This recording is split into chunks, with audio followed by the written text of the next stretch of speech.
My buddy climbs big trees for a living.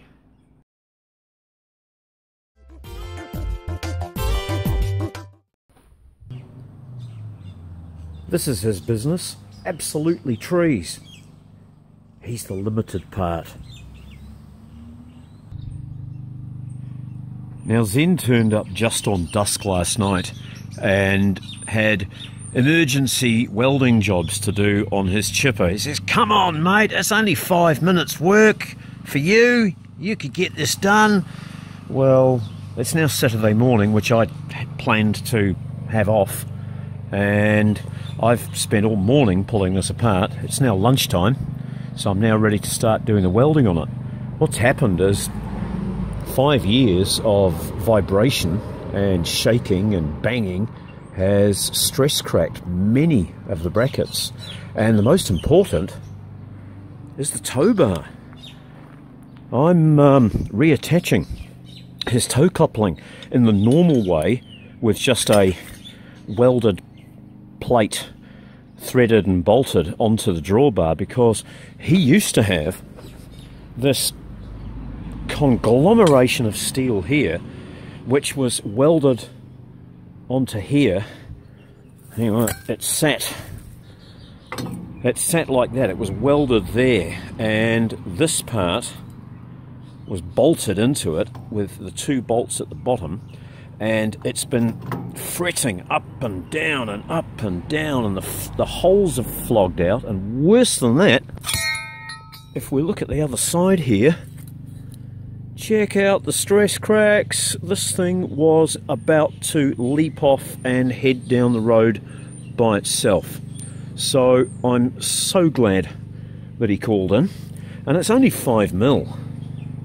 I'm replacing it with 10mm steel, which is the normal way. He's also got these brackets at the back.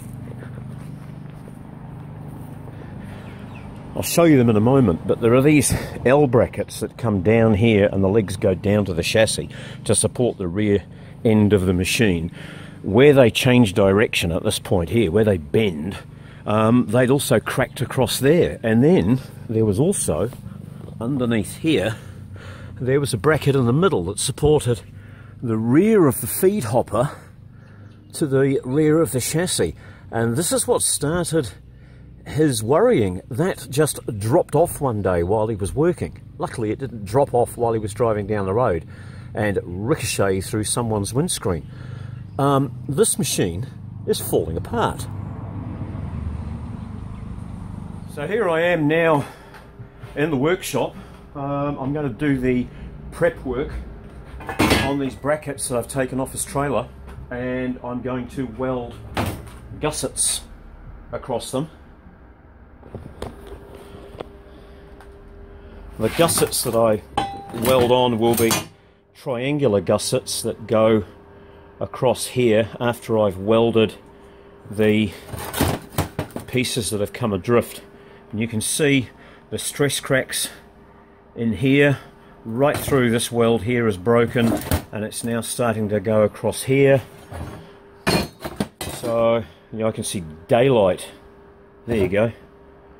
You can see daylight reflecting through off the bench through that crack.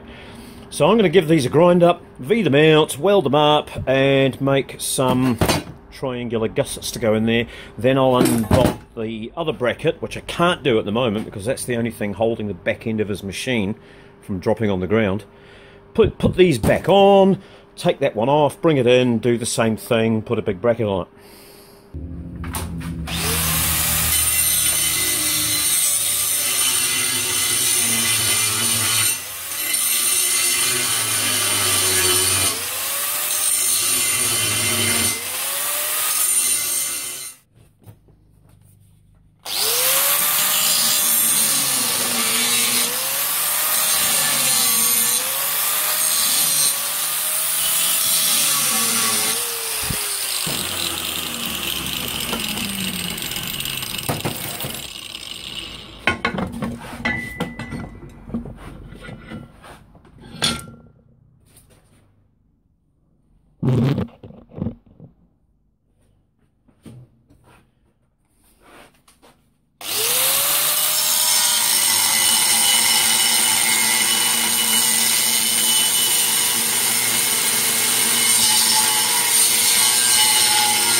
Now, meanwhile, while the steel cools down, I'm going to be making a couple of diagonal braces to go across here and spread the load a little.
Okay, so there we go. There's two brackets, left hand and a right hand.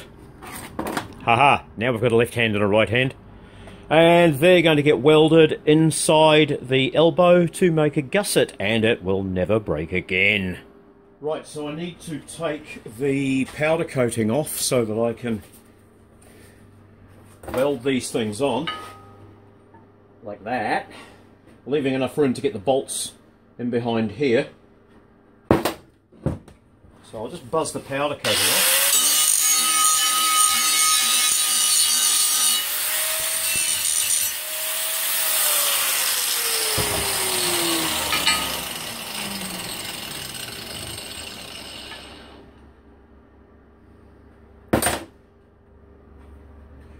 Right, and we'll tack one of those in place.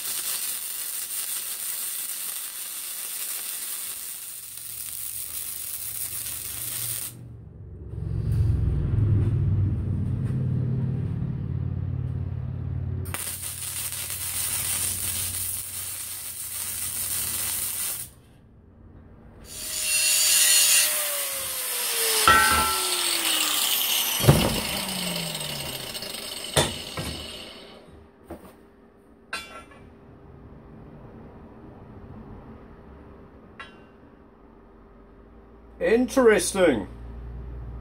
These two brackets are two different angles.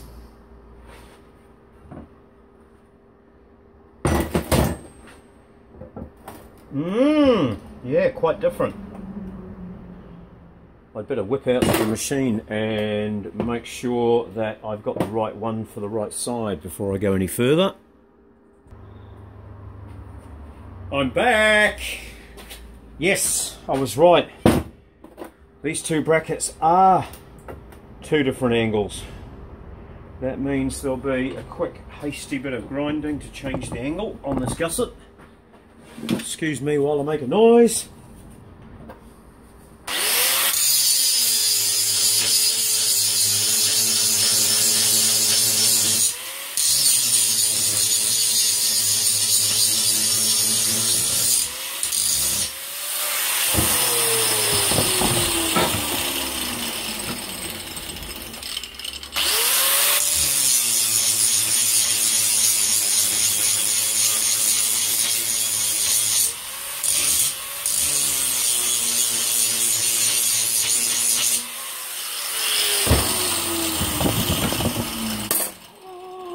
That was hot.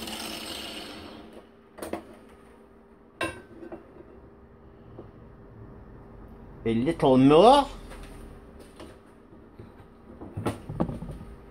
which will make it even hotter.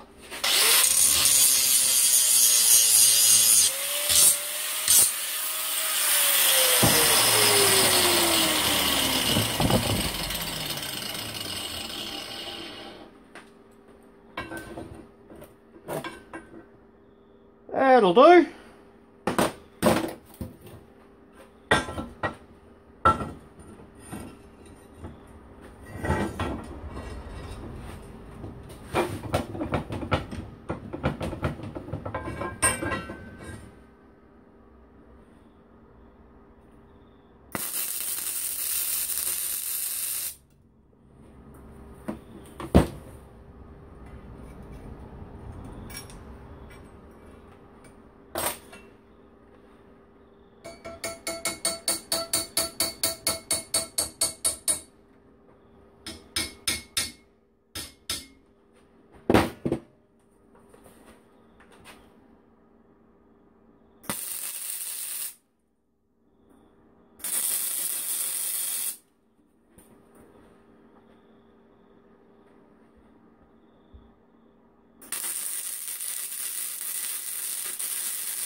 The electric hedgehog.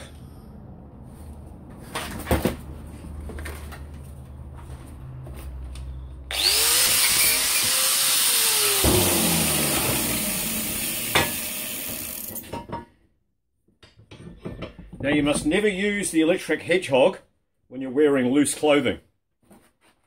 Haha, here's he.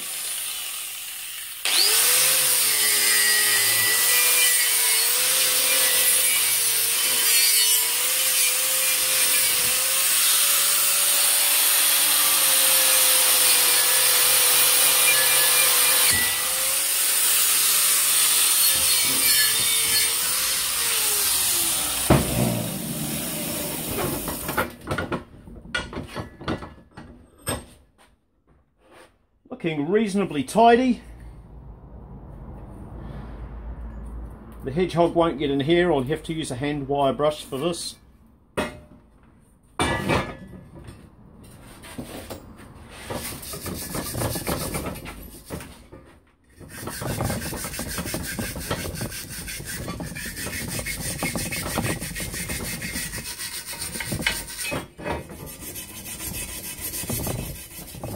So here we are again with the bracket back in place. Some new nuts and bolts because the old ones were absolutely shagged. Can I say shagged on YouTube? I think I can. That's a word we use every day in New Zealand, but in the States you may have different rules. Pretty hard doing this by braille. I can't see the nut, I'm just doing it by feel. I can get it started, then I can get a spanner on it, and then I can do it up with a rattle gun. But just getting it started. Where are we? That's the one I'm trying to do up, but the bottom one inside behind the wheel here is hard to get to.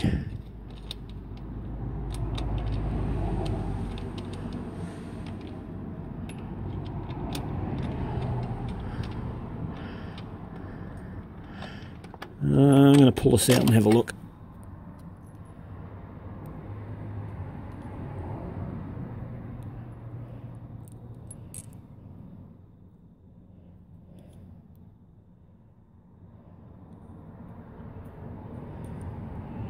It's not a metric bolt, it's one of those crazy American system bolts. Something like 79/40 seconds or something like that. I'm going to go and get a real one. same as the rest of the world uses.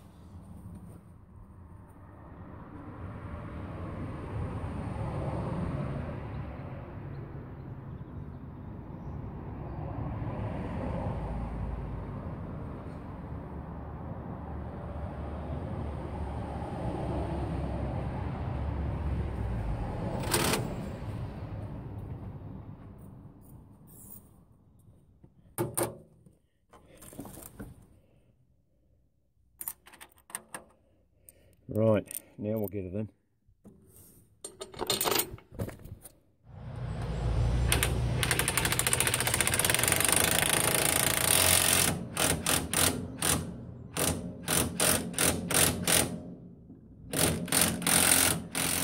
And here's the other side, slightly different angle, but the same kind of bracket. It picks up on the mounting bolts of the main feeder chute, and it braces down here to the chassis behind the wheel. Here's the original mounting bolts, by the way, completely flogged out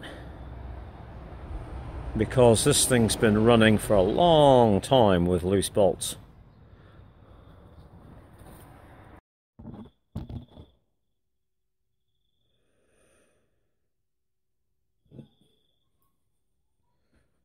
Well, here we are again. This should be welded to here, but there's no bracing, and it's just bent and bent and bent and bent until it's snipped off. So I've got to clean this up, V it out, weld it on, and put some gussets in there so that it won't happen again.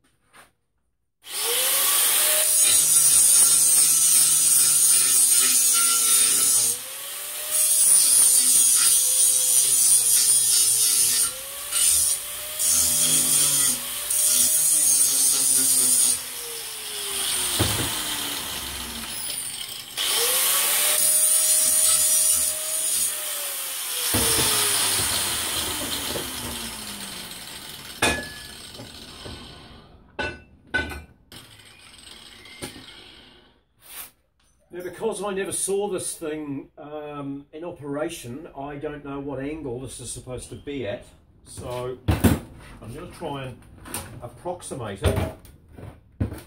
And I'll put a couple of tacks on it to hold it, and take it back out to the trailer and test fit it.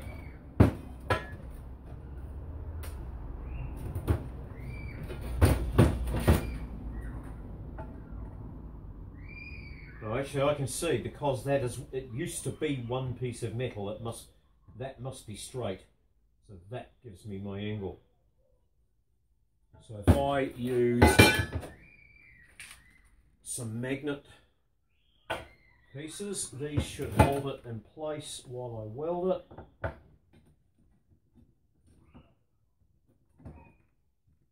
And give me the right angle. Oh, it is 90 degrees. There you go.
Job done.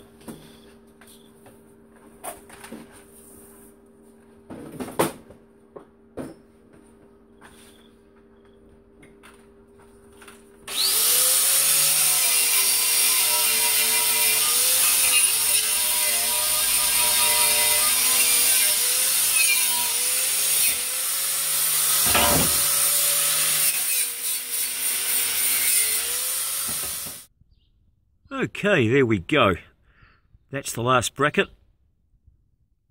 Got the brace in, bolted back on, so now that's supporting the rear of the hopper, and I've got this thing sorted.